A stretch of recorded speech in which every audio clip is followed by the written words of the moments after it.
दोस्तों, आज कैसे आपको नमस्कार कहूँ, कैसे सुप्रभात कहूँ। मणिपुर का वो वीडियो जो वायरल है, जिसमें दो कुकी महिलाओं की नग्न परेड कराई जा रही है। खबर ये भी आ रही है कि उसके बाद गैंगरेप हुआ उनके साथ। इस भयावह दृश्य को देख करके हम सब शर्मसार हो रहे हैं। कैसे हम अपने गौरवशाली देश पर गर्व करें। मणिपुर 23 लाख की आबादी वाला वो उत्तर पूर्व का स्टेट, जिसकी अपनी खूबसूरती, जिसकी अपनी रंगीनियत, और भारत तो ऐसा है ही, विविधताओं से संपन्न।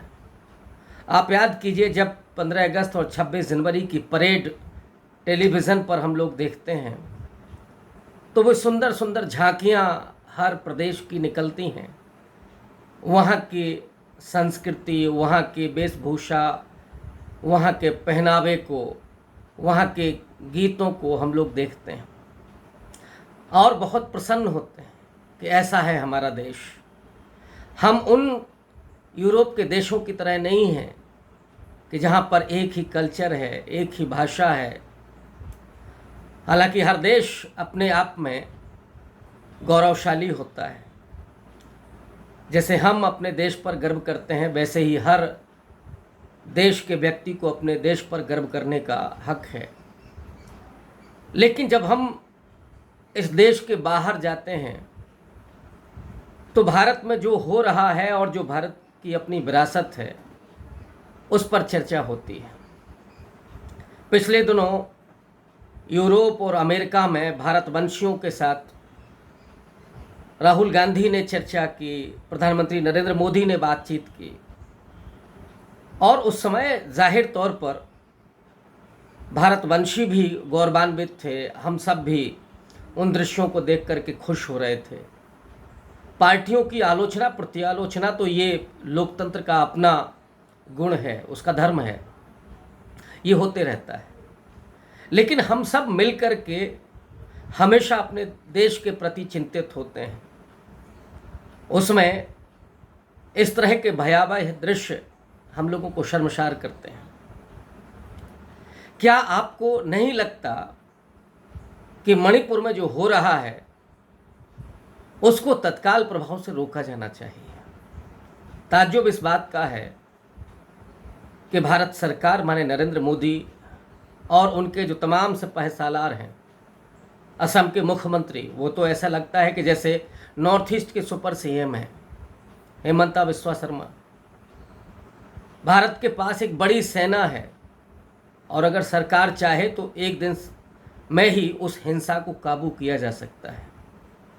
ऐसा क्यों हो रहा था, ये सवाल इन दृश्यों को देख करके उठता है। क्या हमारी सरकार अपाहिज हो गई है?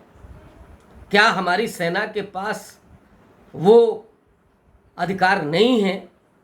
क्या उनको ये आदेश नहीं दिया गया कि आप हिंसा को रोकें, आप इस नफरत को ना होने दें?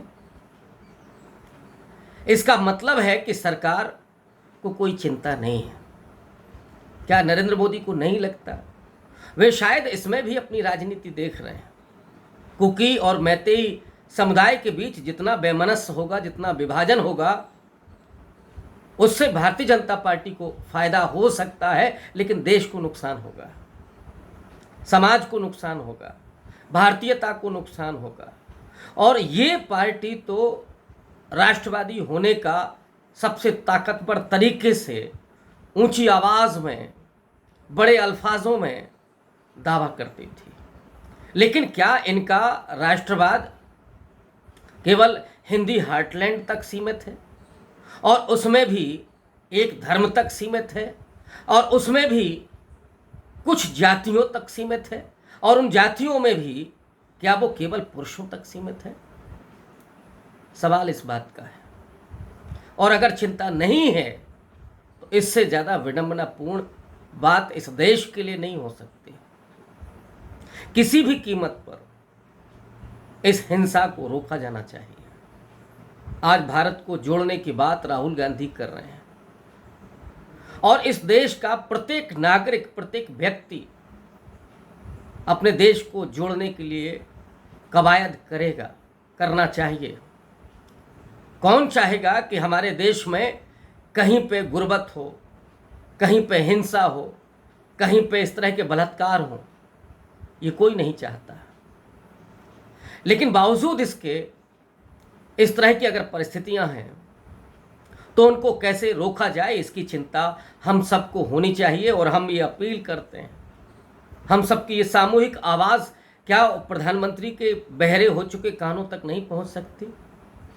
या मोदी यूक्रेन का युद्ध तो रुकवा सकते हैं, जैसा प्रोपेगेंडा चलता है, वो नरेंद्र मोदी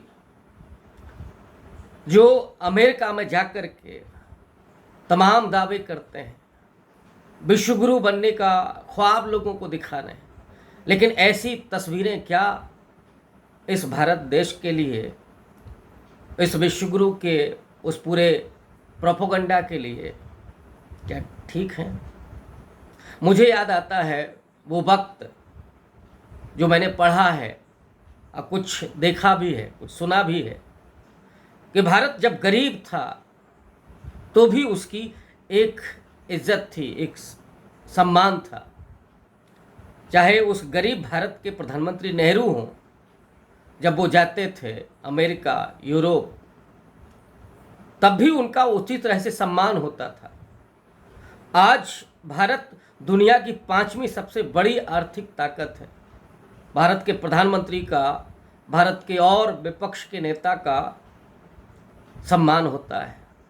या जो भारतवंशी बसे हुए हैं यूरोप, अमेरिका में, उनका इसीलिए भी सम्मान है कि हम उस देश से हैं जहां एक अनूठा लोकतंत्र है, जहां विविधता है, जहां सौहार्द है।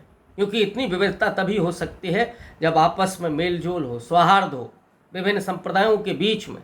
लेकिन पिछले 1 दशक में जो चीज़ें हो रही हैं, उसने भारत की इस खूबसूरती पर सवालिया निशान लगाए।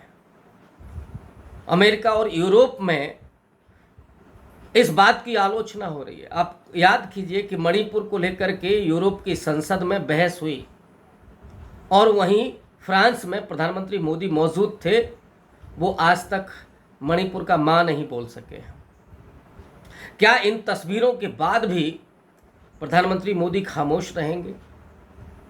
क्या उस विपक्ष को जिसने आज अपना नाम इंडिया दिया है, उसे क्यों नहीं वहां पहुंचना चाहिए? राहुल गांधी यद्यपि पहले जा चुके हैं, दोनों समुदायों के बीच गए हैं, वो भारत जोड़ने की बात कर रहे हैं। उन शिविरों में भी गए जहां पर विस्थापित लोग रह रहे हैं, बच्चों को खाना नहीं मिल रहा है, वो महिलाएं जो बहुत खौफ में जी रही हैं। और इन दृश्यों को देखने के बाद अब लग रहा है कि किस तरह के खौफ में वो रही होंगी। इस समूचे विपक्ष को जाना चाहिए मणिपुर, और मणिपुर के लोगों को यह विश्वास दिलाना चाहिए कि हम भारत के लोग, हम सारे भारत के लोग आपके साथ खड़े हैं। और मणिपुर के लोगों के लिए, उनके हितों की रक्षा के लिए, इस नफरत और हिंसा को मिटाने के लिए हम एकजुट हैं। ठीक वैसे ही जैसे गांधी ने आज़ादी के समय किया था।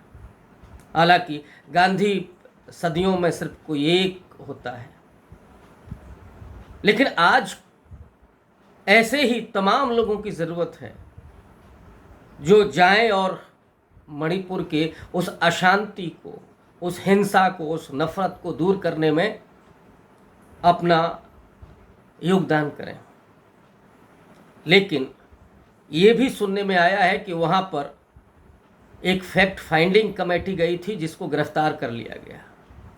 तो क्या ये सरकार जानबूझ करके वहाँ पर हिंसा होने दे रही है? वो नहीं चाहती, या तो फिर उसका ये मंसूबा नहीं है कि वहाँ पे हिंसा रुके। शायद कोई राजनीतिक फ़ायदा उनको दिख रहा होगा। लेकिन दुनिया क्या इस मणिपुर के हिंसा के दृश्यों को देख करके भारत के बारे में अपनी क्या धारणा बनाएगी? इस बात को सोचने की ज़रूरत है। और इसके लिए एकजुट होने की ज़रूरत है कि क्यों मणिपुर की महिलाओं के साथ इस तरह का दुराचार हो रहा है। मतलब आप विचलित हुए होंगे, कितनी भयावह है तस्वीरें हैं, बार बार वही जेहन में आ रही। मैं क्या बोलूं क्या नहीं बोलूं, कुछ समझ में नहीं आ रहा है। आपको कैसे इस बात के लिए कहूं। हम सब जानते हैं कि जिम्मेदारी ये सरकार की है, ये विपक्ष की जिम्मेदारी है। मानसून सत्र शुरू होने वाला, इस मुद्दे को जोर शोर से उठाया जाना चाहिए। वो सारे मुद्दे गौड़ हो जाते हैं इस वक्त कि कौन सत्ता में होगा कौन सत्ता में नहीं होगा। ऐसे वक्त में जब देश का कोई भी एक व्यक्ति जिसके साथ इस तरह की भयावहता हो रही हो, उसके विश्वास को कायम रखने के लिए इस देश में, इस देश की मिट्टी में, यहाँ की संस्कृति में, यहाँ के राष्ट्र में ये ज़रूरी होता है कि हम सब उसके साथ खड़े हों। इसलिए विपक्ष को भी सिर्फ इस पर राजनीति नहीं करना चाहिए। और मैं इसीलिए राहुल गांधी का मुरीद हूँ कि राहुल गांधी उन राजनीतिक फ़ायदे के लिए नहीं पहुँच रहे हैं। मणिपुर गए थे, वो क्या राजनीतिक फ़ायदा, और उन्होंने दोनों समुदायों से अपील की, वहाँ के सारे लोगों में विश्वास बहाल करने की कोशिश की। ये सबको, हम सबको करना चाहिए। जो भी राजनीतिक दल हैं, ये उनकी जिम्मेदारी है, उनको करना चाहिए। दोस्तों, इसके आगे कुछ बोलते हुए बन नहीं रहा है। बस हम ये उम्मीद करते हैं कि ये सरकार जो बहरी और गूंगी हो गई है, ये सुनेगी भी और वहाँ के अत्याचारों को दुरुस्त करने का काम भी करेगी, दूर करने का काम भी करेगी और लोगों के विश्वास को बहाल करेगी। शुक्रिया, बहुत धन्यवाद।